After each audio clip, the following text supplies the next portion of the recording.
Good morning, and welcome to another edition of Macro Now, set to be released every Monday morning. Today is Monday, October 25th, 2021. My name is Alexander Turro, Senior Market Strategist here at RGO Futures, where we contextualize the rates of change of growth and inflation, not only here domestically, but globally as well within the context of the prior week.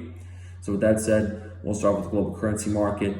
You had the US dollar index down for the third consecutive week, down minus 0.3% week over week after a potential breakout in trend, now down 3 weeks in a row, reiterating its bearish 90-day trend duration.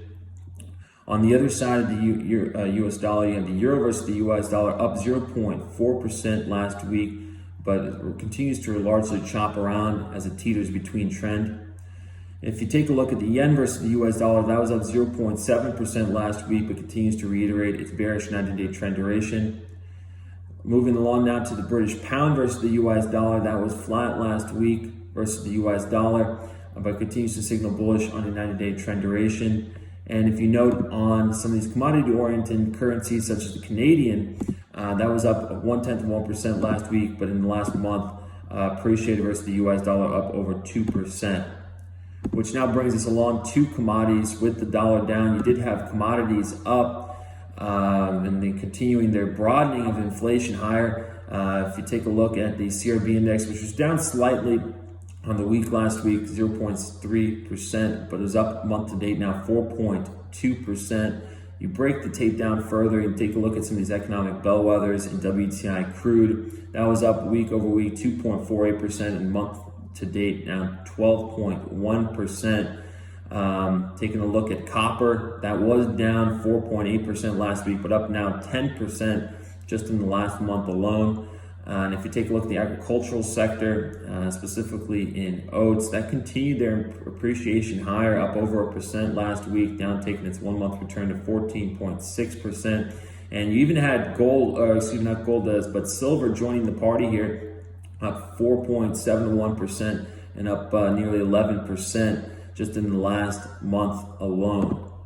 Moving along now and touching on rates. You take a look at the 10-year yield. That was up another 6 basis points last week, taking its 1 month return now to plus 33 basis points. That's on the back of jobless claims hitting cycle lows. You take a look at the 2-year yield. That was touched at 0.46 last week, with the 10s at 1.70. And on the back of that, you take a look at financials. Those continue to ramp up higher, 2.8% last week, taking a 1 month return now to 9.5%. That's in relation to some of these defensive sector style names in staples, which were up only 0.7% last week to now only 1.4% last month.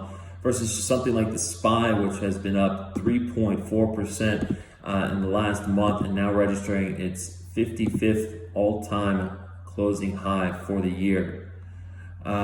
Moving along and just lastly touching briefly on European equities, you take a look at some of these commodity-oriented countries. In Russia, that continued to move higher, up another percent in the overnight and up 8.5% in the last month. And even in something like Norway, which was up over 8% just in the last month as well.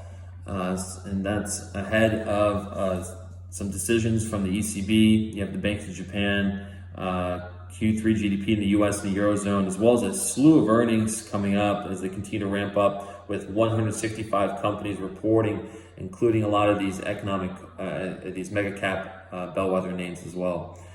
So with that, that's all we have for you today. If you have any questions or would like to follow up, please feel free to reach out to me directly. Otherwise, thank you for listening and keep your head up out there.